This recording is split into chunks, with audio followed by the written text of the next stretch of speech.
সন্ধ্যায় বারান্দায় বসে চা খাচ্ছিলাম। ছেলে এসে আমার পাশে বসল। হঠাৎ সে আমার হাত ধরে বলল, মা, আমি একটা গুরুত্বপূর্ণ কথা বলবো। আমি তাকালাম। সে আমার চোখের দিকে তাকিয়ে বলল, আমি তোমাকে আমার জীবনসঙ্গী করতে চাই। আমার চায়ের কাপ হাত থেকে পড়ে যাওয়ার উপক্রম। সে আমার হাত চেপে ধরে বলল, আমি জানি এটা অদ্ভুত শোনাচ্ছে, কিন্তু আমি সত্যিই তোমাকে ভালোবাসি। আমি কাঁপতে কাঁপতে বললাম, তুই কি বলছিস? সে আমার মুখের দিকে তাকিয়ে বলল, মা, আমি তোমাকে শুধু মা হিসেবে নয়, একজন নারী হিসেবেও দেখি। আমার গলা শুকিয়ে গেল। সে আমার কাঁধে হাত রেখে বলল, আমি চাই আমরা স্বামী স্ত্রী হয়ে জীবন কাটাই।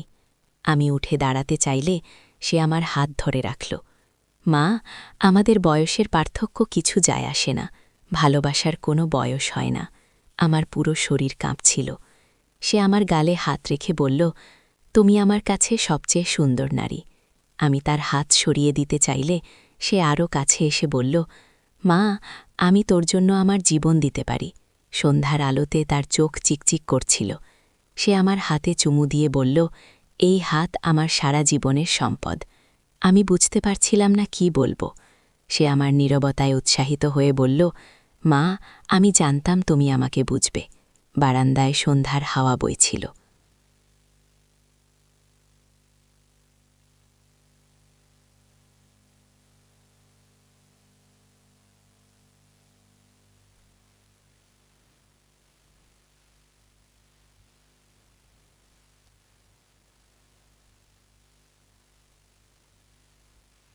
রাকিব, তুই নিশ্চয় কোনো অ্যাডভেঞ্চার মুভি দেখে এসব কল্পনা করছিস। আমি বললাম, কিন্তু সে আমার কথায় কান দিল না। সে বরং আমাকে টেনে নিয়ে যেতে চাইল।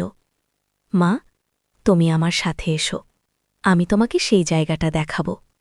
ওলাম, ছেলের মুখ রক্ষা করার জন্য একবার দেখে আসি তাহলে। সে নিজেই বুঝতে পারবে যে এগুলো সব কল্পনা। রাকিব আমাকে নিয়ে গেল আমাদের বাড়ির পেছনের দিকে। সেখানে একটা পুরনো আম গাছ আছে। সে সেই গাছের গোড়ায় মাটি খুঁড়তে শুরু করল। রাকিব, তুই কি করছিস বাবা? দেখলে কি বলবে? আমি চিন্তিত হয়ে বললাম। কিন্তু হঠাৎ করে আমার চোখ কপালে উঠে গেল। রাকিব যেখানে খুঁড়ছিল সেখানে সত্যিই একটা পাথরের ঢাকনা বের হল। আমি অবিশ্বাসের চোখে তাকিয়ে রইলাম। রাকিব উত্তেজিত হয়ে বলল, দেখেছ মা, আমি মিথ্যে বলিনি। এই ঢাকনাটা তুলে ফেললেই নিচে সিঁড়ি দেখা যাবে। আমার হৃৎস্পন্দন বেড়ে গেল। এটা কি করে সম্ভব? রাকিব কি করে জানল এখানে এই জিনিস আছে? আমরা দুজনে মিলে সেই ভারী পাথরের ঢাকনা তুললাম। নিচে সত্যিই পাথরের তৈরি একটা সিঁড়ি দেখা গেল। একটা অদ্ভুত নীল আলো সেই সিঁড়ি থেকে আসছিল। মা, আমি স্বপ্নে দেখেছি যে এই সিঁড়ি দিয়ে নামলে একটা বিশাল হোলঘর পাওয়া যাবে। সেখানে অসংখ্য মূল্যবান রত্ন আর সোনার মুদ্রা আছে। কি রাকিব আমাকে বলল। আমি ভয়ে ভয়ে বললাম, রাকিব, এটা খুবই বিপজ্জনক। আমাদের তোমার বাবাকে খবর দেওয়া উচিত। কিন্তু রাকিব আমার হাত ধরে বলল, মা, তুমি আমার সাথে থাকো। আমার স্বপ্নে তুমি আর আমি একসাথে সেই ধনভাণ্ডার খুঁজে পেয়েছি। তুমি ছাড়া আমি সেখানে যেতে পারব না। আমি দ্বিধায় পড়ে গেলাম। একদিকে ভয়, অন্যদিকে কৌতূহল। রাকিব যা বলছে সেটা যদি সত্যি হয়। অবশেষে আমি রাজি হয়ে গেলাম। ঠিক আছে, কিন্তু আমরা খুব সাবধানে যাব। আমরা দুজনে মিলে সেই রহস্যময় সিঁড়ি দিয়ে নামতে শুরু করলাম। সিঁড়িগুলো পাথরের তৈরি আর বেশ পুরনো মনে হচ্ছিল। যুগ যুগ ধরে এখানে কেউ আসেনি। প্রায় 25টা সিঁড়ি নামার পর আমরা একটা বিশাল হোলঘরে পৌঁছালাম। চারদিকে অদ্ভুত নীল আলো জ্বলছে। দেয়ালে প্রাচীন চিত্রকর্ম আঁকা, মেঝেতে মোজাইকের কাজ। মা, এটাই সেই জায়গা যেটা আমি স্বপ্নে দেখেছি। রাকিব উত্তেজিত হয়ে বলল। আমি চারদিকে তাকিয়ে দেখলাম। সত্যিই এটা একটা অবিশ্বাস্য জায়গা। কিন্তু এখানে কোনো ধনভাণ্ডার তো দেখছি না। হঠাৎ করে একটা কণ্ঠস্বর শোনা গেল, কে এসেছে আমার রাজ্যে। আমরা দুজনেই ভয়ে কাঁপতে শুরু করলাম। কণ্ঠস্বরটা আসছিল হোলঘরের শেষ প্রান্ত থেকে। ধীরে ধীরে একটা আকৃতি আমাদের দিকে এগিয়ে এলো। সেটা একটা বয়স্ক মানুষ, কিন্তু তার পোশাক একেবারেই অদ্ভুত, দেখতে অনেকটা প্রাচীন রাজাদের মতো। আপনি কে? আমি কাঁপা কাঁপা গলায় জিজ্ঞেস করলাম। সেই ব্যক্তি হেসে বললেন, আমি এই স্থানের রক্ষক। আমার নাম জাহাঙ্গীর। 500 বছর ধরে আমি এখানে আছি। 500 বছর? রাকিব অবাক হয়ে বলল। জাহাঙ্গীর সাহেব মাথা নেড়ে বললেন, হ্যাঁ, আমি এই গুপ্তরাজ্যের অভিভাবক। তোমরা কি করে এখানে এলে? রাকিব তার স্বপ্নের কথা বলল। জাহাঙ্গীর সাহেব মনোযোগ দিয়ে শুনলেন। আহা, তাহলে তুমি সেই বিশেষ ছেলে যার জন্য আমি অপেক্ষা করছি। জাহাঙ্গীর সাহেব বললেন। বিশেষ ছেলে মানে?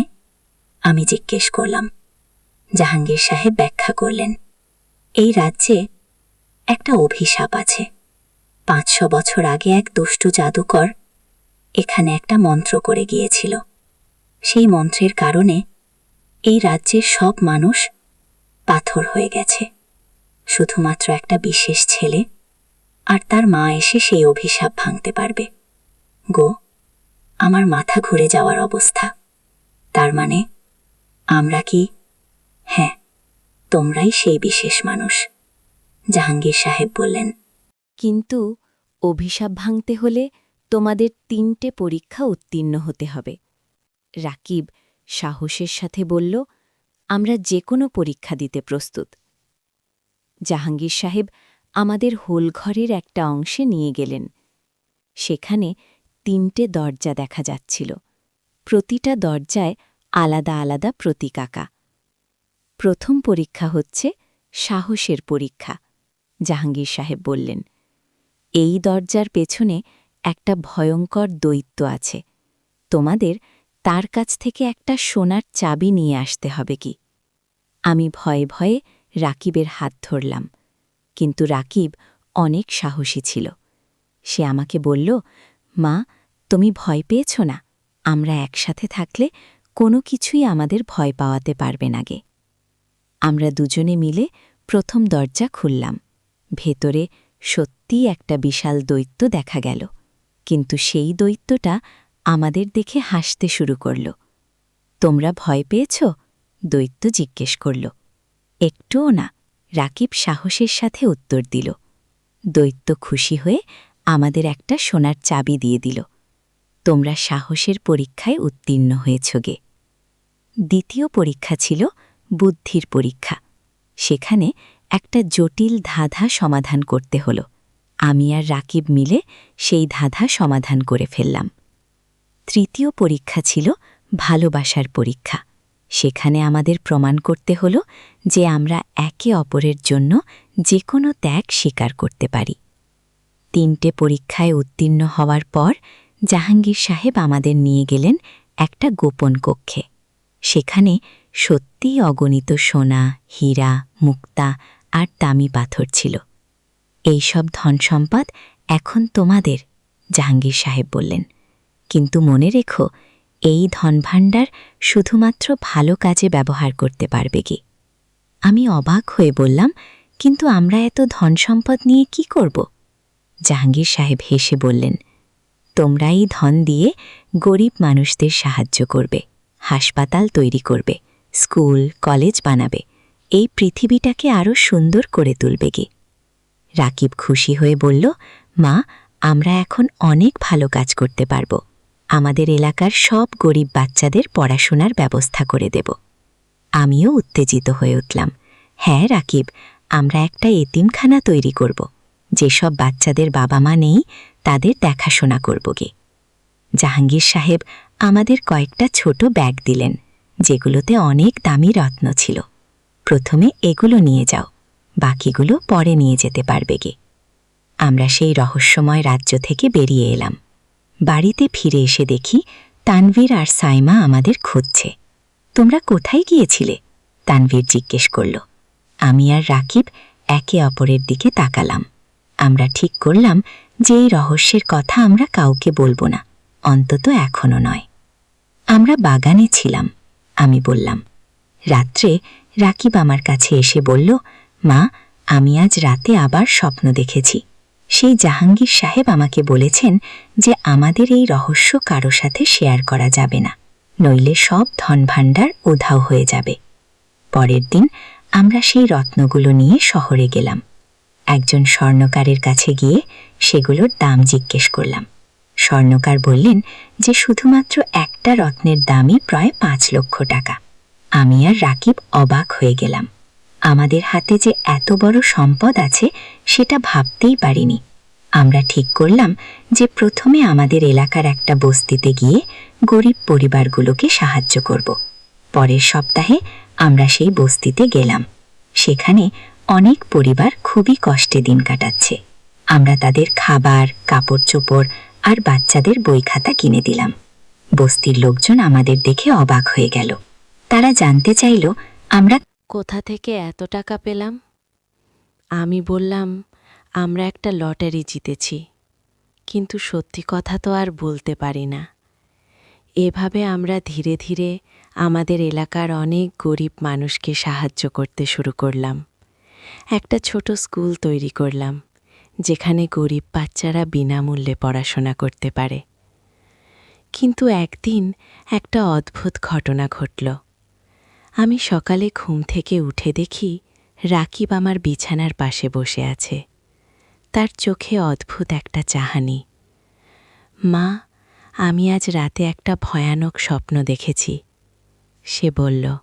কী স্বপ্ন? আমি উঠে বসলাম। রাকিব আমার হাত ধরে বলল, আমি দেখেছি যে সেই জাহাঙ্গীর সাহেব আসলে একটা ভূত। সে আমাদের ফাঁদে ফেলেছে। সেই ধনভাণ্ডার আসলে অভিশপ্ত। আমার গা শিউজে উঠল। কি বলছিস তুই, মা? আমি স্বপ্নে দেখেছি যে যারাই সেই ধন ব্যবহার করে তারা ধীরে ধীরে পাথর হয়ে যায়।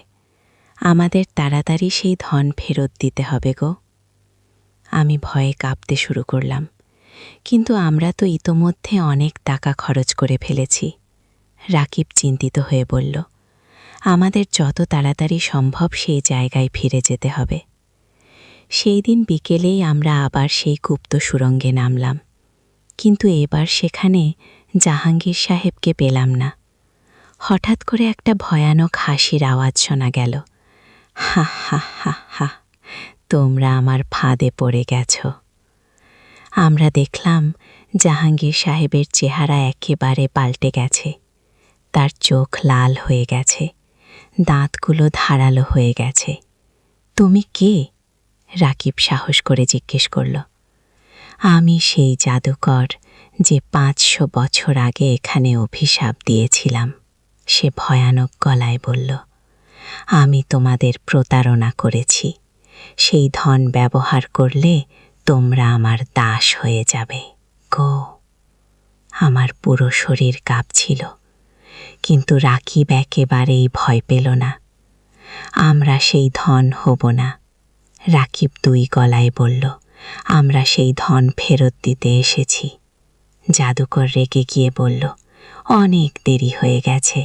তোমরা ইতোমধ্যে সেই ধনের একটা অংশ ব্যবহার করে ফেলেছ। এখন তোমাদের আমার সাথে থাকতে হবে। কি? তখনই একটা অবিশ্বাস্য ঘটনা ঘটল। হঠাৎ করে সেই হোল ঘরে একটা উজ্জ্বল আলো ফুটে উঠল। সেই আলোর মধ্যে একজন সুন্দরী নারী আবির্ভূত হলেন। আমি এই রাজ্যের আসল রানী, সেই নারী বললেন। আমি 500 বছর ধরে এই দুষ্ট জাদুকরের বিরুদ্ধে লড়াই করে আসছি। ও জাদুকর ভয়ে পিছিয়ে গেল। তুমি কি করে এখানে এলে? রানী বললেন, এই মা আর ছেলের নিঃস্বার্থ ভালোবাসা আমাকে মুক্ত করেছে। তারা সেই ধন নিজেদের জন্য ব্যবহার না করে গরিব মানুষদের সাহায্য করেছে। এই পবিত্র কাজ আমার অভিশাপ ভেঙে দিয়েছে। রানী তার হাত তুলে একটা মন্ত্র পড়লেন। সাথে সাথে সেই দুষ্ট জাদুকর ধোঁয়ার মতো উধাও হয়ে গেল। এখন এই রাজ্যে আবার শান্তি ফিরে এসেছে। রানী বললেন, তোমরা যে ধন নিয়েছ সেটা তোমাদের প্রাপ্য। ভালো কাজে ব্যবহার করে যাও। রানী আমাদের আশীর্বাদ করে অদৃশ্য হয়ে গেলেন। আমরা বাড়িতে ফিরে এলাম। সেদিন থেকে আমাদের জীবনটা একেবারে পাল্টে গেল। আমরা সেই ধন দিয়ে আমাদের এলাকায় একটা বড় হাসপাতাল তৈরি করলাম, একটা কলেজ বানালাম, অনেক গরিব পরিবারের বাচ্চাদের পড়াশোনার খরচ দিতে শুরু করলাম। তানভীর প্রথমে অবাক হয়েছিল, এত টাকা কোথা থেকে এলো। আমি তাকে বললাম যে আমার দূরের এক আত্মীয় মারা গিয়ে আমাদের নামের সম্পত্তি রেখে গেছেন। কিন্তু সবচেয়ে মজার ব্যাপার হলো, রাকিবের স্বপ্ন দেখার ক্ষমতা আরও বেড়ে গেল। সে এখন ভবিষ্যতের অনেক কিছু স্বপ্নে দেখতে পায়। একদিন সে আমাকে বলল, মা, আমি স্বপ্নে দেখেছি যে আগামী মাসে আমাদের এলাকায় একটা বড় ঝড় আসবে, অনেক বাড়িঘর ক্ষতিগ্রস্ত হবে। গেমি তার কথায় সেই মাসেই সবাইকে সতর্ক করে দিলাম। লোকজন প্রস্তুতি নিল। যখন সত্যিই ঝড় এলো, তখন আমাদের এলাকার কেউই বেশি ক্ষতিগ্রস্ত হল না। এভাবে রাকিবের অলৌকিক ক্ষমতার কারণে আমাদের এলাকার মানুষজন আমাদের খুব সম্মান করতে শুরু করল। একদিন সায়মা আমাকে জিজ্ঞেস করল, আম্মু, রাকিব ভাই কি করে ভবিষ্যতের কথা জানে? আমি তাকে বললাম, মানুষের অনেক গোপন ক্ষমতা থাকে। তোমার ভাইয়ের স্বপ্নের মাধ্যমে ভবিষ্যৎ দেখার ক্ষমতা আছে। কি সায়মাও খুব আগ্রহী হয়ে উঠল, আমারও কি এমন ক্ষমতা আছে? রাকিব তাকে বলল, তুমি চেষ্টা করে দেখো। রাতে ঘুমানোর আগে মনে মনে চাইবে যে তুমি ভবিষ্যতের কিছু দেখতে চাও। সায়মা সেই রাত থেকে চেষ্টা করতে শুরু করল। কয়েক সপ্তাহ পর সেও স্বপ্নে অদ্ভুত সবকিছু দেখতে শুরু করল। একদিন সে আমাদের বলল, আমি স্বপ্নে দেখেছি যে আমাদের বাড়ির নিচে শুধু একটা ধনভাণ্ডার নয়, বরং পুরো একটা প্রাচীন শহর আছে। কিউ? রাকিব উত্তেজিত হয়ে বলল, সত্যি? তাহলে আমরা আবার অনুসন্ধান করি। পরের দিন আমরা তিনজনে মিলে আবার সেই গুপ্ত সুড়ঙ্গে গেলাম। এবার আমরা আরও গভীরে গেলাম।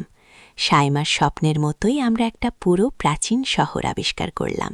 সেই শহরে অনেক পুরনো বাড়িঘর ছিল, একটা প্রাসাদ ছিল, একটা বাজার ছিল, এমনকি একটা লাইব্রেরিও ছিল, যেখানে হাজার হাজার প্রাচীন বই রাখা। লাইব্রেরিতে গিয়ে আমরা সেই রাজ্যের ইতিহাস জানতে পারলাম। 500 বছর আগে এটা একটা অত্যন্ত সমৃদ্ধ রাজ্য ছিল। রাজা রানী প্রজাদের খুব ভালোবাসতেন। কিন্তু একদিন এক দুষ্ট জাদুকর এসে পুরো রাজ্যকে মাটির নিচে চাপা দিয়ে দেয়া। আমরা আরও জানলাম যে এই রাজ্যে অনেক জ্ঞানী মানুষ ছিলেন। তারা বিজ্ঞান, চিকিৎসা আর প্রযুক্তি নিয়ে অনেক গবেষণা করতেন। লাইব্রেরির বইগুলো পড়ে আমরা অনেক নতুন জিনিস শিখলাম। সেখানে এমন সব চিকিৎসা পদ্ধতির কথা লেখা ছিল যা আধুনিক ডাক্তাররাও জানেন না।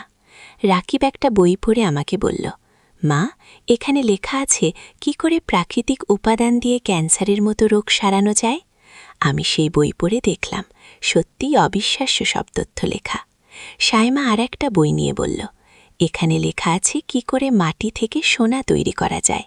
আমরা বুঝতে পারলাম যে এই প্রাচীন রাজ্যের মানুষজন আমাদের চেয়ে অনেক বেশি উন্নত ছিলেন। কিন্তু হঠাৎ করে একটা অদ্ভুত আওয়াজ শোনা গেল। মনে হচ্ছিল কেউ কাঁদছে। আমরা সেই আওয়াজের দিকে গেলাম। দেখলাম প্রাসাদের একটা কক্ষে একজন বৃদ্ধ মানুষ বসে আছেন। তিনি পাথরের মতো স্থির, কিন্তু তার চোখ দিয়ে পানি পড়ছে। উনি কে? সায়মা ফিসফিস করে জিজ্ঞেস করল। রাকিব কাছে গিয়ে দেখল, এই তো সেই আসল জাহাঙ্গীর সাহেব। উনি পাথর হয়ে গেছেন, কিন্তু এখনও জীবিত। আমি সেই বৃদ্ধের কাছে গিয়ে তার হাত স্পর্শ করলাম। হঠাৎ করে তিনি কথা বলতে পারলেন। তোমরা তোমরা কারা? তিনি কাঁপা কাঁপা গলায় জিজ্ঞেস করলেন। আমি তাকে সব কিছু বললাম। তিনি শুনে খুব দুঃখিত হলেন। সেই দুষ্ট জাদুকর আমার রূপ ধরে তোমাদের প্রতারণা করেছে, তিনি বললেন।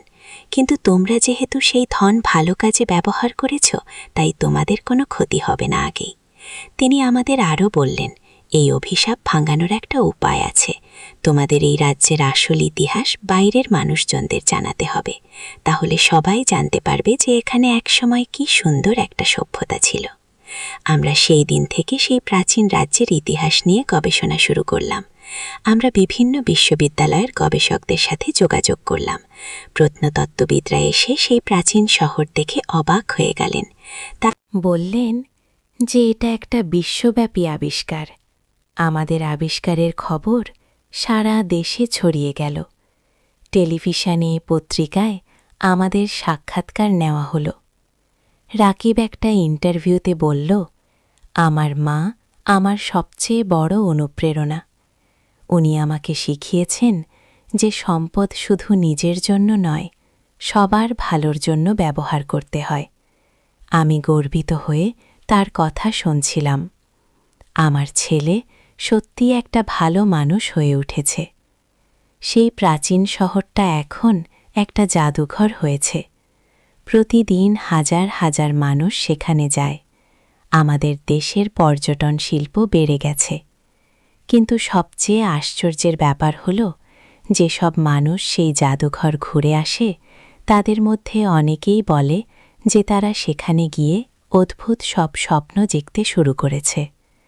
একদিন এক ভদ্রলোক আমাদের কাছে এসে বললেন, আমি সেই জাদুঘর দেখার পর থেকে স্বপ্নে দেখতে পাচ্ছি যে আমার পূর্বপুরুষরা কোথায় সম্পদ লুকিয়ে রেখেছিলেন।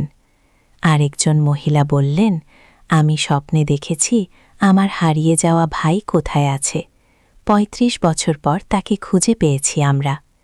বুঝতে পারলাম যে সেই প্রাচীন রাজ্যে এখনও অলৌকিক শক্তি আছে। আমাদের পরিবারে এখন একটা বিশেষ ক্ষমতা এসেছে। আমরা সবাই এখন স্বপ্নের মাধ্যমে অনেক কিছু জানতে পারি। তানভীর প্রথমে বিশ্বাস করত না, কিন্তু যখন সেও কয়েকটা অবিশ্বাস্য স্বপ্ন দেখল আর সেগুলো সত্যি হল, তখন সে আমাদের কথা মানতে শুরু করল। আমাদের এই অভিজ্ঞতার পর আমি বুঝেছি যে এই পৃথিবীতে অনেক রহস্য আছে যা আমরা জানি না। প্রকৃতির অনেক গোপন শক্তি আছে। রাকিব এখন একটা গবেষণা ইনস্টিটিউট তৈরি করার পরিকল্পনা করছে, যেখানে মানুষের অদ্ভুত ক্ষমতা নিয়ে গবেষণা করা হবে। সাইমা বড় হয়ে একজন প্রত্নতত্ত্ববিদ হতে চায়। সে বলে, আমি আরও অনেক প্রাচীন সভ্যতা আবিষ্কার করব। আমি আমার পরিবারকে নিয়ে খুবই খুশি। আমরা সবাই মিলে মানুষের সেবা করছি। আমাদের জীবনে এখন একটা নতুন অর্থ এসেছে। কিন্তু সবচেয়ে বড় কথা হল, আমি আর রাকিবের মধ্যে এখন একটা অদ্ভুত বন্ধন তৈরি হয়েছে। আমরা একে অপরের স্বপ্ন বুঝতে পারি, একে অপরের মনের কথা জানতে পারি। কখনো কখনো রাকিব আমাকে বলে, মা, তুমি আমার সবচেয়ে ভালো বন্ধু। তুমি ছাড়া আমি কিছুই করতে পারি না। আগে আমিও তাকে বলি, তুই আমার গর্ব রাকিব, তুই আমাকে জীবনের নতুন মানে শিখিয়েছিস। এই রহস্যময় অভিজ্ঞতার পর আমাদের পরিবারে একটা অদ্ভুত শান্তি নেমে এসেছে। আমরা সবাই জানি যে আমাদের জীবনে এক অলৌকিক শক্তি কাজ করছে, আর সেই শক্তির কারণেই আমরা অন্যদের সাহায্য করতে পারছি, গরিব মানুষের স্বপ্ন পূরণ করতে পারছি। রাকিব এখন স্বপ্নে দেখে কোন রোগী কোন চিকিৎসায় ভালো হবে। সাইমা দেখে কোথায় প্রাচীন ধন সম্পদ লুকানো আছে। আমি দেখি কোন পরিবারের কি সাহায্য দরকার। এভাবে আমাদের পুরো জীবনটাই এখন অন্যদের সেবায় উৎসর্গীকৃত। তানভীর মাঝে মাঝে হাসতে হাসতে বলে, আমার স্ত্রী আর বাচ্চারা সবাই জাদুকর হয়ে গেছে, কিন্তু সে এখন আমাদের এই কাজে সম্পূর্ণ সাহায্য করে। সে আমাদের তৈরি করা হাসপাতাল আর স্কুলের সব ব্যবস্থাপনা দেখাশোনা করে। আজ যখন এই গল্পটা বলছি, তখন আমার মনে হচ্ছে যে আমাদের এই অভিজ্ঞতা সবার সাথে শেয়ার করা উচিত। হয়তো আরও অনেক মানুষ এই ধরনের অলৌকিক ক্ষমতা লুকিয়ে রেখেছে। রাকিব গতকাল আমাকে বলল, মা, আমি স্বপ্নে দেখেছি যে তুমি একদিন একটা বই লিখবে। সেই বইয়ে আমাদের এই অভিজ্ঞতার কথা থাকবে। সেই বই পড়ে অনেক মানুষ উৎসাহিত হবে। হয়তো রাকিবের স্বপ্ন সত্যি হবে। হয়তো একদিন আমি সত্যিই একটা বই লিখব। কিন্তু এখনো পর্যন্ত আমাদের সবচেয়ে বড় আনন্দ হল যে আমরা মানুষের উপকার করতে পারছি। প্রতিদিন নতুন নতুন মানুষ আমাদের কাছে সাহায্য চাইতে আসে। গতকাল একটা গরিব বাবা এসে বললেন, আপা, আমার মেয়ের অপারেশন করার টাকা নেই, আমরা সাথে সাথে তার মেয়ের চিকিৎসার ব্যবস্থা করে দিলাম। এভাবে প্রতিদিন আমাদের জীবনে নতুন নতুন ঘটনা ঘটে, নতুন নতুন মানুষের সাথে পরিচয় হয়, নতুন নতুন সমস্যার সমাধান করতে হয়। রাকিব এখন বলে, মা, আমি যখন ছোট ছিলাম তখন ভাবতাম বড় হয়ে আমি একজন ডাক্তার হব, কিন্তু এখন মনে হয় আমি একজন স্বপ্নের ডাক্তার হয়েছি। মানুষের স্বপ্ন পূরণ করি কি? সাইমাও বলে, আমি বড় হয়ে আরও অনেক প্রাচীন সভ্যতা খুঁজে বের করব, তাহলে মানুষ জানতে পারবে আমাদের পূর্বপুরুষরা কত উন্নত ছিলেন গো। আমি মাঝে মাঝে ভাবি, সেদিন সন্ধ্যায় যদি রাকিব আমার কাছে তার স্বপ্নের কথা না বলতো, তাহলে কি হতো? আমরা কি কখনো এই অবিশ্বাস্য রহস্যের সন্ধান পেতাম? আমার মনে হয় আমাদের ভাগ্য খুবই ভালো যে আমরা এই অভিজ্ঞতা পেয়েছি। এটা আমাদের জীবনকে সম্পূর্ণ বদলে দিয়েছে। এখন আমাদের বাড়িতে প্রতিদিন নতুন নতুন মানুষ আসে। কেউ আসে চিকিৎসার জন্য, কেউ আসে পড়াশোনার সাহায্যের জন্য, কেউ আসে শুধু আমাদের গল্প শোনার জন্য। আমি সবাইকে আমাদের অভিজ্ঞতার কথা বলি। অনেকে বিশ্বাস করে, অনেকে করে না, কিন্তু যারা বিশ্বাস করে তারা আমাদের কাছ থেকে অনুপ্রেরণা নিয়ে যায়। একদিন একজন তরুণী আমার কাছে এসে বলল, আপু, আপনাদের গল্প শুনে আমিও স্বপ্ন দেখার চেষ্টা করেছি। আমি স্বপ্নে দেখেছি যে আমার দাদুর লেখা একটা ডায়েরি আমাদের পুরনো বাড়ির আলমারিতে লুকানো আছে। আমি তাকে বললাম, তুমি খুঁজে দেখো, হয়তো সত্যিই পেয়ে যাবে গো। সপ্তাহখানিক পর সেই মেয়ে আদার এলো, তার চোখে মুখে আনন্দের ছাপ। আপু, সত্যিই পেয়েছি। দাদুর ডায়েরিতে লেখা ছিল তিনি কোথায় কিছু সোনার গয়না লুকিয়ে রেখেছিলেন। আমরা সেগুলো বিক্রি করে আমার মায়ের অপারেশন করাতে পারব। এই ধরনের ঘটনা আমাদের এলাকায় এখন নিয়মিত হচ্ছে। মানুষ স্বপ্নে নতুন নতুন জিনিস দেখছে, হারিয়ে যাওয়া জিনিস খুঁজে পাচ্ছে। রাকিব এখন আমাকে বলে, মা, আমাদের যে ক্ষমতা এসেছে সেটা শুধু আমাদের জন্যই নয়, এটা ছড়িয়ে দেওয়ার জন্য। আমিও এখন সেটা বুঝতে পেরেছি। আমরা এলাকায় একটা স্বপ্নকেন্দ্র তৈরি করেছি। সেখানে মানুষ এসে তাদের স্বপ্নের কথা বলে, আমরা তাদের সেই স্বপ্নের ব্যাখ্যা করে দিই। প্রথম প্রথম অনেকে হেসেছিল, বলেছিল এগুলো সব কুসংস্কার। কিন্তু যখন মানুষ দেখল যে সত্যি তাদের স্বপ্ন সত্যি হচ্ছে, তখন সবাই বিশ্বাস করতে শুরু করল।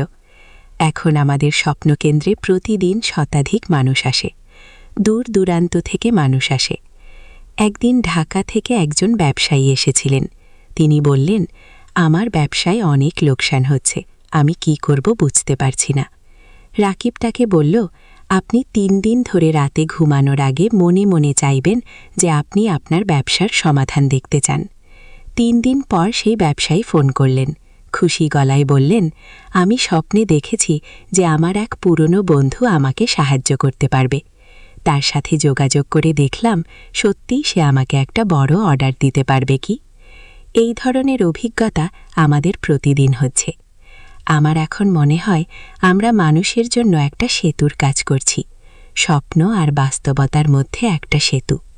সাইমা এখন স্কুলে তার বন্ধুদের বলে, তোমরাও স্বপ্ন দেখার চেষ্টা করো, দেখবে অনেক মজার জিনিস জানতে পারবে কি। তার ক্লাসের অনেক বাচ্চা এখন স্বপ্ন দেখে। কেউ দেখে তার হারিয়ে যাওয়া খেলনা কোথায় আছে, কেউ দেখে পরীক্ষায় কোন প্রশ্ন আসবে। স্কুলের শিক্ষকরা প্রথমে আপত্তি করেছিলেন, কিন্তু যখন দেখলেন যে বাচ্চারা সত্যিই ভালো রেজাল্ট করছে, তখন তারাও আগ্রহী হয়ে উঠলেন।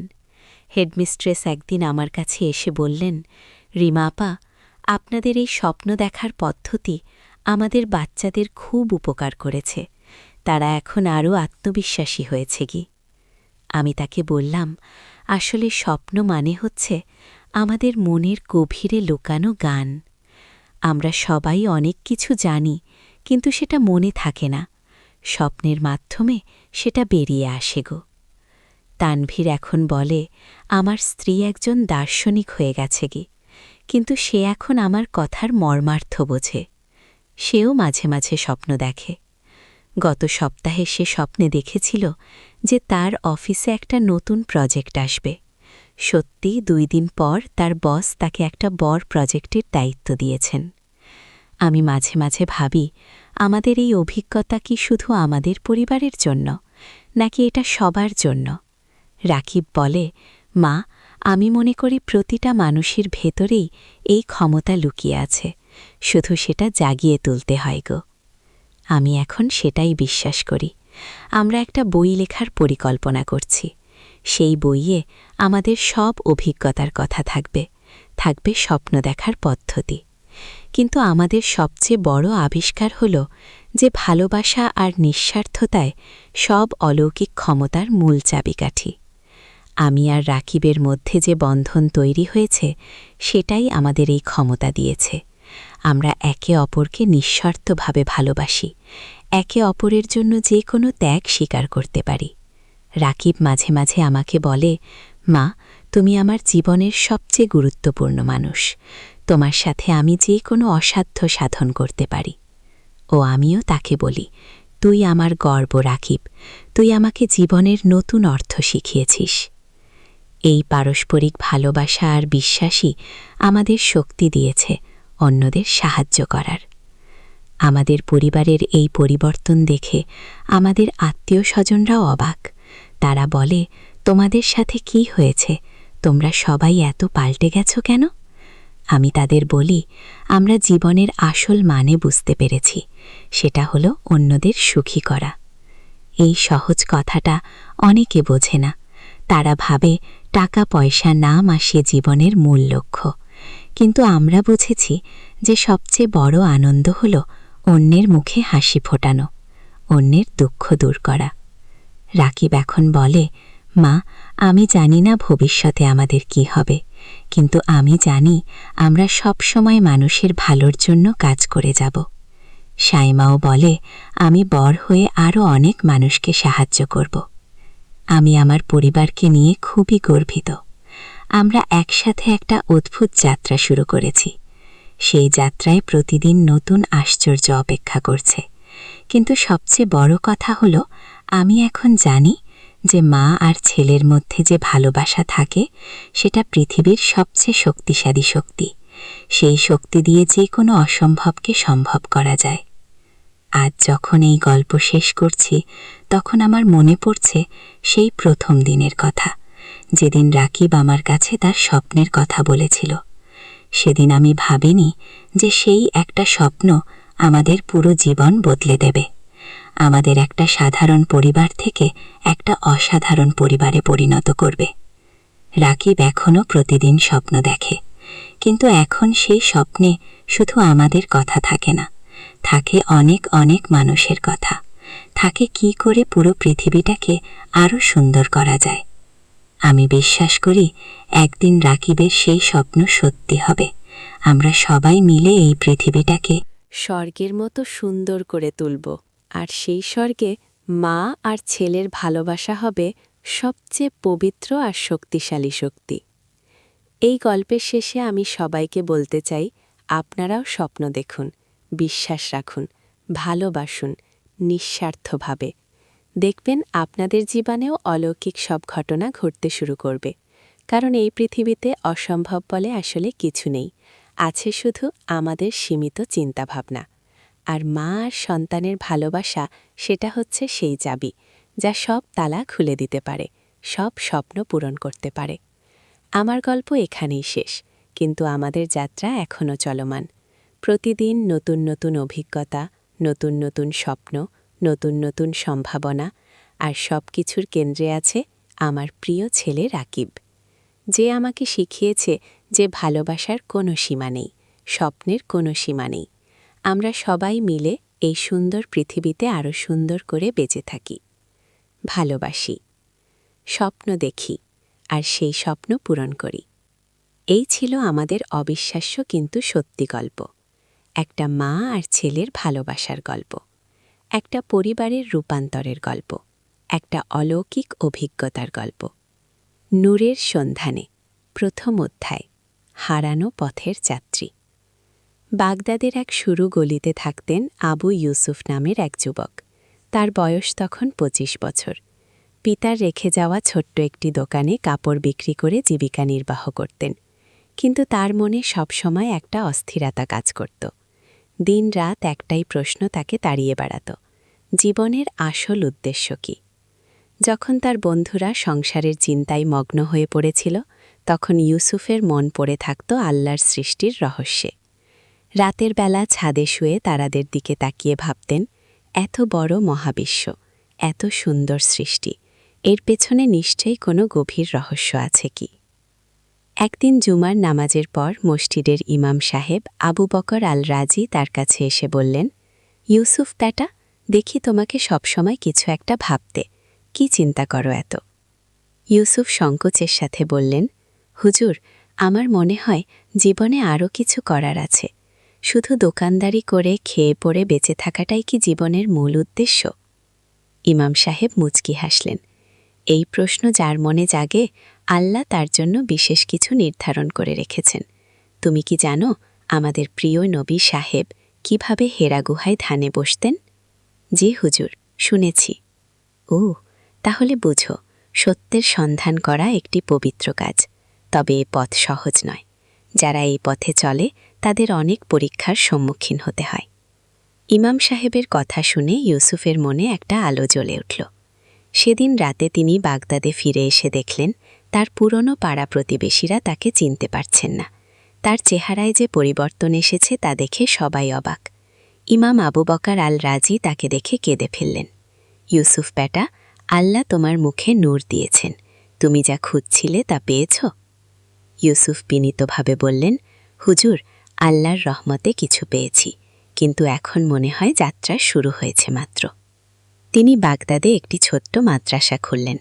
প্রথমে মাত্র কয়েকজন ছাত্র এসেছিল, কিন্তু ইউসুফের শিক্ষাদানের পদ্ধতি ছিল একেবারে ভিন্ন। তিনি শুধু বই পড়াতেন না, জীবনের সাথে মিলিয়ে শেখাতেন। একদিন তার কাছে একজন যুবক এলো। তার নাম ছিল আহমেদ।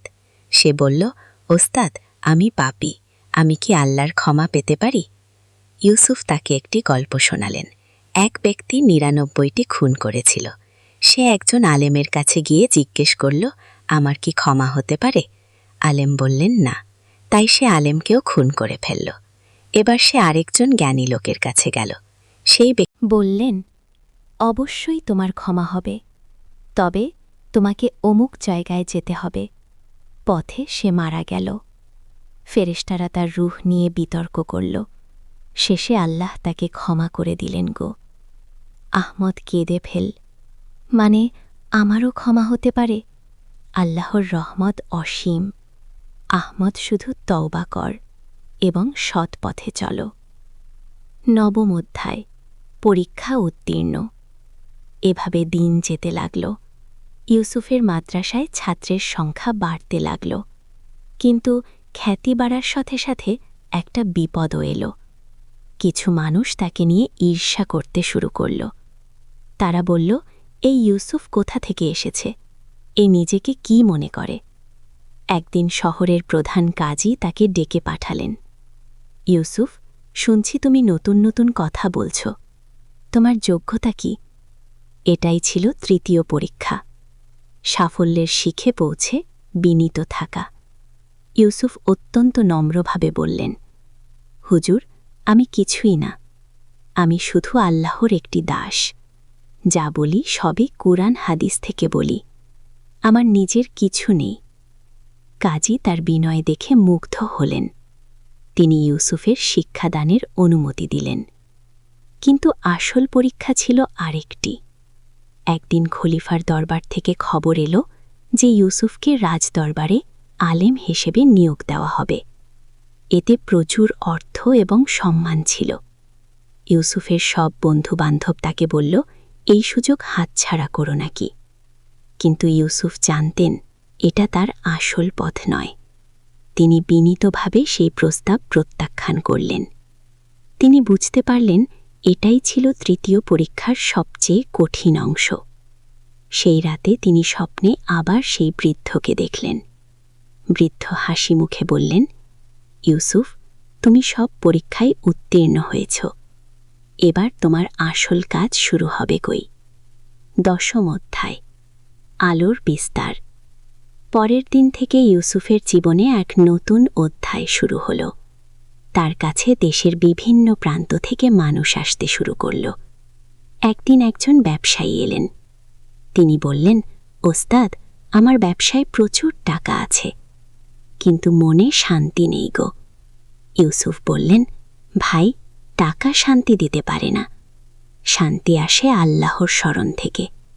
তোমার সম্পদের একটি অংশ গরিবদের দাও, দেখবে মনে শান্তি আসবে কি। আরেকদিন একজন মা তার অবাধ্য ছেলেকে নিয়ে এলেন। ইউসুফ সেই ছেলেটির সাথে কিছুক্ষণ কথা বললেন। কিছুদিন পরেই সেই ছেলে সম্পূর্ণ পরিবর্তিত হয়ে গেল। কিভাবে সম্ভব হলো? মা জিজ্ঞেস করলেন। আম্মা, আমি তার সাথে শুধু ভালোবাসার সাথে কথা বলেছি। মানুষের অন্তর ভালোবাসা দিয়েই জয় করা যায় গো।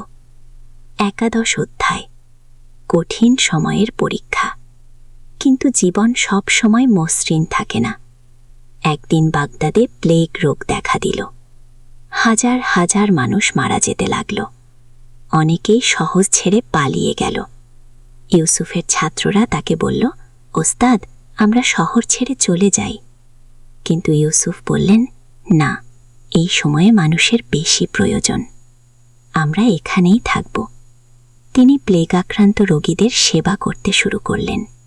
তিনি তাদের কোরআন শোনাতেন, দোয়া পড়ে দিতেন, ওষুধ খাওয়াতেন। একদিন তিনি নিজেও প্লেগে আক্রান্ত হলেন। তার ছাত্ররা খুব চিন্তিত হল। ওস্তাদ, এখন কি করব? ইউসুফ দুর্বল গলায় বললেন, চিন্তা করো না, যা হওয়ার আল্লাহর ইচ্ছা। তোমরা মানুষের সেবা অব্যাহত রাখো গো। কিন্তু আল্লাহর রহমতে ইউসুফ আরোগ্য লাভ করলেন। এই ঘটনার পর তার প্রতি মানুষের শ্রদ্ধা আরও বেড়ে গেল। 12 অধ্যায়। উত্তরাধিকার। বছরের পর বছর কেটে গেল। ইউসুফ এখন বৃদ্ধ হয়ে গেছেন। তার চুল দাড়ি সাদা হয়ে গেছে, কিন্তু তার উৎসাহ একটুও কমেনি। একদিন তার সবচেয়ে প্রিয় ছাত্র মোহাম্মদ তাকে জিজ্ঞেস করল, ওস্তাদ, আপনার পর আমরা কি করব? ইউসুফ হাসলেন। মোহাম্মদ, আমি তো কিছুই না। না, আল্লাহর দিন চিরকাল থাকবে। তোমরা যা শিখেছ তা অন্যদের কাছে পৌঁছে দাও। সত্যের আলো নিভে যায় না। তিনি তার ছাত্রদের বললেন, মনে রেখো, তোমরা যা করবে তা আল্লাহর সন্তুষ্টির জন্য করবে, খ্যাতি বা অর্থের জন্য নয়। আর সবসময় বিনীত থাকবে, কারণ যত বড় আলেমই হও না কেন, আল্লাহর সামনে আমরা সবাই ছোটই। প্রযোত্রোধায় শেষ দিনগুলা। ইউসুফের বয়স যখন 75 বছর, তিনি বুঝতে পারলেন তার দুনিয়ার সফর শেষ হয়ে আসছে। কিন্তু তিনি মোটেও দুঃখিত ছিলেন না, বরং খুশি ছিলেন যে আল্লাহ তাকে একটি সুন্দর জীবন দিয়েছেন। তিনি তার শেষ দিনগুলো কাটালেন প্রার্থনায় এবং আল্লাহর সিকিরে। প্রতিদিন তিনি কোরআন তেলাওয়াত করতেন, নামাজ পড়তেন আর মানুষকে ভালো পথের দিকে ডাকতেন। একদিন রাতে তিনি আবার সেই স্বপ্ন দেখলেন। সেই বৃদ্ধ আবার এসেছেন, এবার তার সাথে আরও অনেক আলোকিত মানুষ। ইউসুফ, তুমি তোমার কাজ সম্পূর্ণ করেছ, এবার আমাদের সাথে চলো। ইউসুফ জিজ্ঞেস করলেন, আপনারা কে? আমরা তারা যারা আল্লাহর পথে জীবন কাটিয়েছি। তুমিও এখন আমাদের মতো গো। পরের দিন সকালে ইউসুফের ছাত্ররা তাকে নামাজের জন্য ডাকতে গেল। দেখো, তিনি সিজদায় আছেন, কিন্তু তিনি আর দুনিয়ায় নেই। সিজদারত অবস্থায় তিনি আল্লাহর কাছে চলে গেছেন। 14 অধ্যায়। চিরস্থায়ী প্রভাব। ইউসুফের মৃত্যুর খবর শুনে সারা বাগদাদ কেঁদে ফেলল। তার জানাজায় হাজার হাজার মানুষ অংশগ্রহণ করল। ধনী গরিব, রাজা প্রজা সবাই এসেছিল। তার দাফনের পর মানুষেরা বলল, একজন সত্যিকারের আল্লাহর বান্দা চলে গেলেন। কিন্তু ইউসুফের প্রভাব শেষ হয়ে যায়নি। তার ছাত্ররা তার শেখানো পথে চলতে লাগল। তারা বিভিন্ন জায়গায় গিয়ে মাদ্রাসা খুলল, মানুষকে ইসলামের সঠিক শিক্ষা দিতে লাগল। তার প্রিয় ছাত্র মোহাম্মদ একটি কিতাব লিখল ইউসুফের জীবনী নিয়ে। সেই কিতাবের নাম দিল নূরের সন্ধানে। এই কিতাব পড়ে অনেক মানুষ অনুপ্রাণিত হল। একদিন মোহাম্মদের কাছে একজন যুবক এলো। সে বলল, আমিও ইউসুফ ওস্তাদের মতো হতে চাই গো। মোহাম্মদ বললেন, তাহলে তার মতো জীবন কাটাও, সত্য খোঁজো, জ্ঞান অর্জন করো, নিজেকে পরিশুদ্ধ করো আর মানুষের সেবা করো। পঞ্চদশ অধ্যায়, শিক্ষা ও উপদেশ। ইউসুফের জীবনের গল্প থেকে আমরা কি শিখতে পারি? প্রথমত, জীবনে একটা উদ্দেশ্য থাকা দরকার। শুধু খেয়ে পড়ে বেঁচে থাকাই জীবনের মূল কথা নয়। আমাদের বুঝতে হবে আল্লাহ আমাদেরকে কি জন্য পাঠিয়েছেন। দ্বিতীয়ত, সত্যের সন্ধান করতে হলে ত্যাগ স্বীকার করতে হয়। ইউসুফ তার সব সম্পদ ছেড়ে দিয়েছিলেন জ্ঞান অর্জনের জন্য। তৃতীয়ত, কঠিন সময়ে ধৈর্য ধরতে হয়। যখন সবকিছু অন্ধকার মনে হয় তখনও আল্লাহর উপর ভরসা রাখতে হয়। চতুর্থত, সাফল্যের পর বিনীত থাকতে হয়। ইউসুফ যখন খ্যাতির শিখে পৌঁছেছিলেন তখনও তিনি নিজেকে আল্লাহর দাস মনে করতেন। পঞ্চমত, জ্ঞান অর্জন করার পর তা অন্যদের কাছে পৌঁছাতে হয়। ইউসুফ তার সারা জীবন মানুষের সেবায় কাটিয়েছেন। ষষ্ঠ অধ্যায়, চিরন্তন সত্য। ইউসুফের গল্প শেষ হলেও তার বার্তা আজও প্রাসঙ্গিক। আজকের যুগেও অনেক মানুষ জীবনের অর্থ খুঁজে বেড়াচ্ছে। অনেকেই বস্তুগত সাফল্য পেয়েও খুশি নয়, তাদের অন্তরে একটা শূন্যতা। ইউসুফের জীবন আমাদের দেখায় যে প্রকৃত সুখ পাওয়া যায় আল্লাহর সাথে সম্পর্ক গভীর করার মাধ্যমে। যখন আমরা নিজেকে পরিশুদ্ধ করি, জ্ঞান অর্জন করি আর মানুষের সেবা করি, তখনই জীবন অর্থবহ হয়ে ওঠে। আজকের দিনেও আমাদের চারপাশে ইউসুফের মতো মানুষ আছেন, যারা নিঃস্বার্থভাবে মানুষের সেবা করে যাচ্ছেন, যারা জ্ঞান বিতরণ করছেন, যারা সমাজের কল্যাণে কাজ করছেন।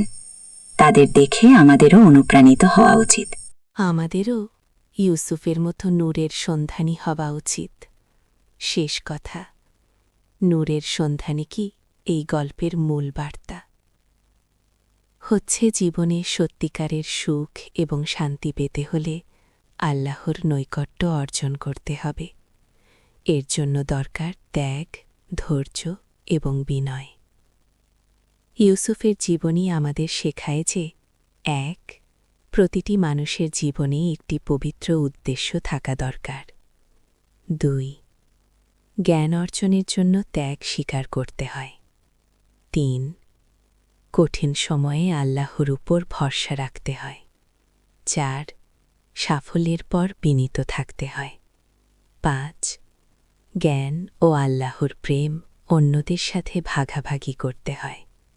আল্লাহ আমাদের সবাইকে ইউসুফের মতো নূরের সন্ধানী হবার তৌফিক দান করুন। আমিন। এই গল্পটি কাল্পনিক, কিন্তু এর শিক্ষা ও উপদেশগুলো কোরআন ও হাদিসের আলোকে রচিত। আল্লাহই ভালো জানেন।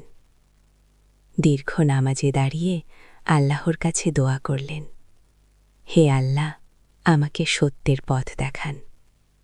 আমি যদি আপনার প্রিয় বান্দা হতে পারি তাহলে আমাকে সেই পথ দেখান গো। দ্বিতীয় অধ্যায়, স্বপ্নে দেখা। সেই রাতে ইউসুফ একটি অদ্ভুত স্বপ্ন দেখলেন। তিনি দেখলেন যে তিনি একটি বিশাল মরুভূমিতে হাঁটছেন, চারদিকে শুধু বালি আর বালি। হঠাৎ দূরে একটি আলোর রেখা দেখা গেল। সেই আলোর দিকে হাঁটতে শুরু করলেন। যতই এগিয়ে যাচ্ছিলেন ততই আলোটা উজ্জ্বল হচ্ছিল। আলোর কাছে পৌঁছে দেখলেন সেখানে একটি বৃদ্ধ দাঁড়িয়ে আছেন। তার চেহারা থেকে নূর বের হচ্ছে। বৃদ্ধ তার দিকে তাকিয়ে মুচকি হাসলেন এবং বললেন, ইউসুফ, তুমি আমার সন্ধান করছ। আপনি কে? ইউসুফ জিজ্ঞেস করলেন। আমি সেই আলো যার সন্ধানে তুমি দিন-রাত কাটাও। কিন্তু মনে রেখো, আমার কাছে পৌঁছানোর পথ অনেক কঠিন। তোমাকে 3টি পরীক্ষা দিতে হবে। কি কি সেই পরীক্ষা? প্রথম পরীক্ষা হচ্ছে ত্যাগের। তুমি যা ভালোবাসো তা ছেড়ে দিতে পারবে কি? দ্বিতীয় পরীক্ষা হচ্ছে ধৈর্যের। যখন সবকিছু অন্ধকার মনে হবে তখনও কি আল্লাহর উপর ভরসা রাখতে পারবে? আর তৃতীয় পরীক্ষা হচ্ছে বিনয়ের। যখন তুমি সবচেয়ে উঁচুতে উঠবে তখনও কি বিনীত থাকতে পারবে? ইউসুফ সাগ্রহে বললেন, আমি প্রস্তুত গো। বৃদ্ধ হাসলেন, তাহলে শুরু করো। প্রথমেই তোমাকে দামেস্কে যেতে হবে। সেখানে আবু নাসর আল তুসি নামে একজন আলেম আছেন, তার কাছে গিয়ে ইলম অর্জন করো। হঠাৎ ইউসুফের ঘুম ভেঙে গেল। তার সারা শরীর ঘামে ভিজে গেছে, কিন্তু মনে একটা অদ্ভুত প্রশান্তি। তিনি বুঝতে পারলেন এটা সাধারণ কোনো স্বপ্ন ছিল না। পরের দিন সকালে তিনি ইমাম সাহেবের কাছে গিয়ে সবকিছু খুলে বললেন। ইমাম সাহেব মনোযোগ দিয়ে শুনলেন। ইউসুফ, আমি আবু নাসর আল তুসির নাম জানি। তিনি সত্যি দামেস্কের একজন বিখ্যাত আলেম। তোমার স্বপ্ন সত্যি হতে পারে, কিন্তু এর জন্য তোমাকে অনেক ত্যাগ স্বীকার করতে হবে। ইউসুফ তটক কণ্ঠে বললেন, হুজুর, আমি প্রস্তুত গো। তৃতীয় অধ্যায়, প্রথম পরীক্ষা, ত্যাগ। দামেস্ক যাওয়ার জন্য ইউসুফের প্রয়োজন ছিল অর্থের। তার একমাত্র সম্পদ ছিল পিতার রেখে যাওয়া দোকানটি। এটি বিক্রি করে দিলে তার দামেস্ক যাওয়ার খরচ হয়ে যাবে। কিন্তু ফিরে এসে কি করবেন? ইউসুফ দীর্ঘ সময় চিন্তা করলেন। তার মামা তাকে বললেন, পাগল হয়েছিস নাকি? বাপের রেখে যাওয়া সম্পদ বিক্রি করে দিবি?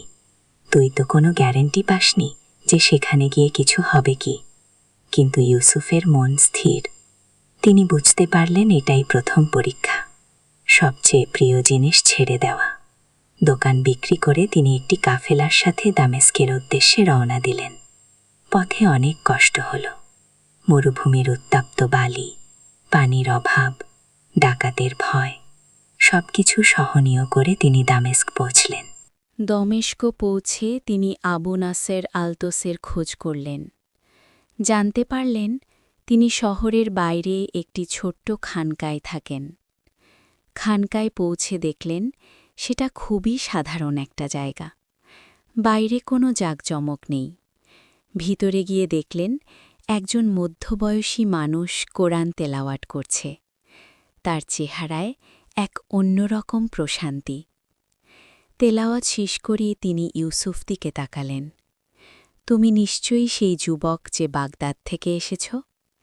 ইউসুফ অবাক হয়ে বললেন, আপনি কিভাবে জানলেন? আবু নাসের হাসলেন। আল্লাহর পথে যারা চলে তাদের খবর আল্লাহ পৌঁছে দেন। তুমি জ্ঞান অর্জনের জন্য এসেছ? জি হুজুর। তাহলে শোনো, আমার এখানে থাকতে চাইলে তোমাকে কিছু নিয়ম মানতে হবে। ভোর 4:30টায় উঠতে হবে, তাহাজ্জুদ নামাজ পড়তে হবে, দিনে 5 ওয়াক্ত নামাজ জামাতে পড়তে হবে, আর প্রতিদিন কোরআন হাদিস অধ্যয়ন করতে হবে। পারবে ইউসুফ? সাগ্রহে বললেন, অবশ্যই পারব। চতুর্থ অধ্যায়, জ্ঞান অর্জনের পথ। আবু নাসেরের কাছ থেকে ইউসুফ দিনে দিনে পরিবর্তিত হতে লাগলেন। তার জীবনযাত্রা সম্পূর্ণ বদলে গেল। আগে যেখানে তিনি বেশিরভাগ সময় দুনিয়ার চিন্তায় কাটাতেন, এখন সেই সময় কাটে আল্লাহর ইবাদত আর কোরআন হাদিস অধ্যয়নে। আবু নাসের ছিলেন একজন কামেল আলেম। তার কাছে শুধু বই পড়া নয়, জীবনের প্রতিটি ক্ষেত্রে ইসলামের প্রয়োগ কিভাবে করতে হয় সেটা শিখতেন ইউসুফ। একদিন আবু নাসের তাকে বললেন, ইউসুফ, তুমি বইয়ের জ্ঞান অর্জন করছ, কিন্তু আসল জ্ঞান হচ্ছে আমার যা শিখছ তা প্রয়োগ কর। কিভাবে প্রয়োগ করব হুজুর? এই দমেস্ক শহরে অনেক গরিব মানুষ আছে। তুমি তাদের সেবা কর, তাদের সাহায্য কর, দেখবে তোমার অন্তর পরিষ্কার হবে। কি? ইউসুফ সেই থেকে প্রতিদিন অধ্যয়নের পাশাপাশি গরিবদের সেবায় নিয়োজিত হলেন। তিনি দেখলেন সত্যিই তার মনে এক অন্যরকম প্রশান্তি আসছে। এভাবে 3 বছর কেটে গেল। এই সময় ইউসুফ আরবি ভাষায় পণ্ডিত হয়ে উঠেছেন। কোরআন হাদিসে তার বিশেষ দক্ষতা হয়েছে। ফিক্কা এবং আকিদার বিভিন্ন বিষয়ে তার গভীর জ্ঞান অর্জিত হয়েছে। একদিন আবু নাসের তাকে ডেকে বললেন, ইউসুফ, তোমার জ্ঞান অর্জনের প্রথম পর্যায় শেষ। এবার তোমাকে দ্বিতীয় পরীক্ষার জন্য প্রস্তুত হতে হবে। কি? দ্বিতীয় পরীক্ষা? হ্যাঁ, এবার তোমাকে কায়রো যেতে হবে। সেখানে আল আজহার বিশ্ববিদ্যালয়ে একজন মহান আলেম আছেন। তার নাম আবু হামিদ আল গাজালি। তার কাছে গিয়ে তাসাউফ অর্জন করো। ইউসুফের মনে পড়ল স্বপ্নের কথা। দ্বিতীয় পরীক্ষা ছিল ধৈর্যের। পঞ্চম অধ্যায়, দ্বিতীয় পরীক্ষা, ধৈর্য। কায়রোর পথ ছিল আরও কঠিন। এবার ইউসুফের সাথে খুব কম অর্থ ছিল। পথে তিনি অসুস্থ হয়ে পড়লেন। একটি ছোট্ট গ্রামে তাকে থাকতে হল প্রায় 2 মাস। সেই গ্রামের মানুষেরা ছিল অত্যন্ত সরল। তারা ইউসুফের সেবা করল। কিন্তু ইউসুফের মনে তখন হতাশা কাজ করছিল। তিনি ভাবছিলেন, আমি কি সঠিক পথে আছি? এত কষ্ট কেন পোহাতে হচ্ছে? একদিন রাতে তিনি দোয়া করছিলেন। হঠাৎ তার মনে পড়ল আল্লাহর একটি আয়াত, যারা আমার পথে সংগ্রাম করে আমি অবশ্যই তাদেরকে আমার পথসমূহ দেখাব। এই আয়াত মনে পড়তেই তার সমস্ত হতাশা দূর হয়ে গেল। তিনি বুঝতে পারলেন এটাই দ্বিতীয় পরীক্ষা। যখন সবকিছু অন্ধকার মনে হবে তখনও আল্লাহর ওপর ভরসা রাখা। সুস্থ হয়ে তিনি আবার যাত্রা শুরু করলেন। এবার তার মন ছিল একদম প্রশান্ত। তিনি জানতেন আল্লাহ তার সাথে আছেন। কায়রো পৌঁছে তিনি আল আজহারে আবু হামিদ আল গাজারির খোঁজ করলেন। জানতে পারলেন তিনি শহরের বাইরে একটি খানকায় এতেকাফে আছেন। সেই খানকায় পৌঁছে ইউসুফ দেখলেন এখানের পরিবেশ একেবারেই ভিন্ন। এখানে নীরবতার রাজত্ব করছে। মানুষগুলো কম কথা বলে, বেশি ইবাদত করে।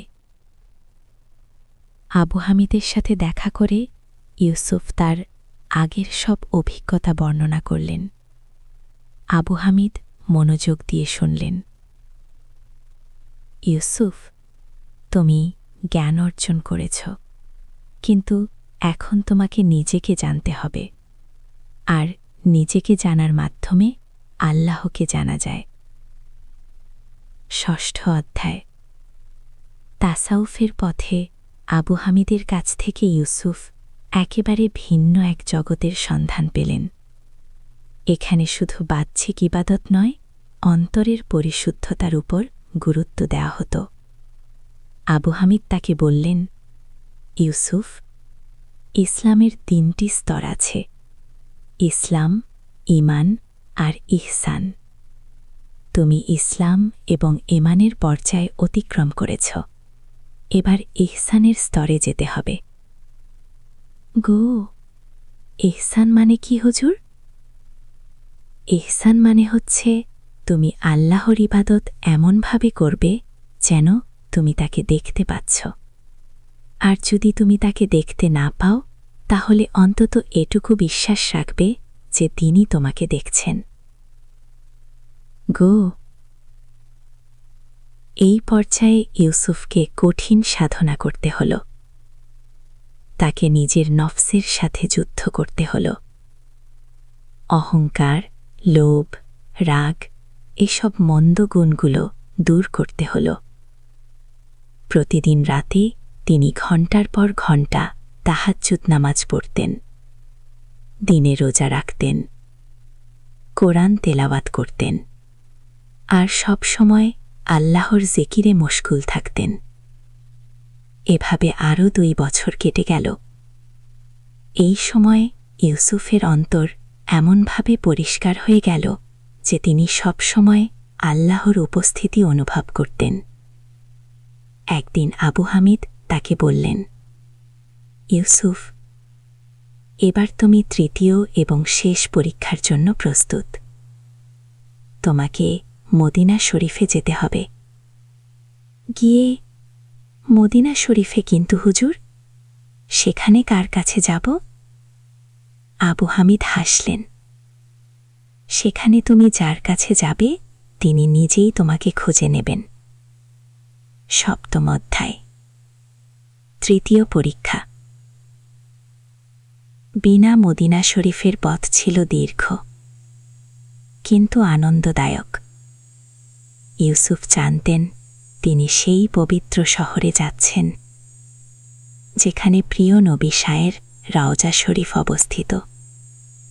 মদিনা পৌঁছে তিনি প্রথমে রাসূল শায়ের রওজায় সালাম পেশ করলেন। সেই মুহূর্তে তার অন্তরে এমন প্রশান্তি নেমে এলো যা তিনি আগে কখনো অনুভব করেননি। মসজিদে নববীতে তিনি একটানা 3 দিন ইন্তেকাফ করলেন। তৃতীয় দিন রাতে তাহাজ্জুদের সময় তিনি একটি আওয়াজ শুনতে পেলেন, ইউসুফ। তিনি চারদিকে তাকালেন, কিন্তু কাউকে দেখতে পেলেন না। ইউসুফ, তুমি তৃতীয় পরীক্ষার জন্য প্রস্তুত। এবার তিনি বুঝতে পারলেন এই আওয়াজ তার অন্তর থেকেই আসছে। আমি প্রস্তুত। তুমি এতদিন জ্ঞান অর্জন করেছ, নিজেকে পরিশুদ্ধ করেছ। এবার তোমার প্রাপ্ত জ্ঞান মানুষের কাছে পৌঁছাও। কিন্তু মনে রেখো, তুমি কিছুই নও। তুমি শুধু আল্লাহর একটি মাধ্যম। পরের দিন সকালে ইউসুফ দেখলেন মসজিদের এক কোণে একজন বৃদ্ধ একা বসে কোরআন তেলাওয়াত করছেন। তার চেহারা দেখে ইউসুফের মনে পড়ে গেল সেই স্বপ্নের কথা। ইউসুফ তার কাছে গিয়ে সালাম দিলেন। বৃদ্ধ সালামের জবাব দিয়ে হাসলেন। তুমি ইউসুফ? জি, আমি আবুল হাসান আলী। তুমি নিশ্চয়ই জানো তোমাকে কি করতে হবে। ইউসুফ বিনীতভাবে বললেন, আমি আপনার থেকে জানতে চাই। তোমাকে বাগদাদে ফিরে যেতে হবে। সেখানে মানুষদের কাছে ইসলামের সত্যিকারের বাণী পৌঁছাতে হবে। কিন্তু মনে রেখো, তুমি একজন শিক্ষক, একজন গুরু নও। তুমি একজন সেবক। অষ্টম অধ্যায়। বাগদাদে প্রত্যাবর্তন। 5 বছর পর ইউসুফ বাগদাদে ফিরে এলেন। কিন্তু তিনি আর সেই পুরনো ইউসুফ নেই। তার চেহারায় এক ধরনের নূর, তার কথাবার্তায় এক গভীর প্রজ্ঞা। তিনি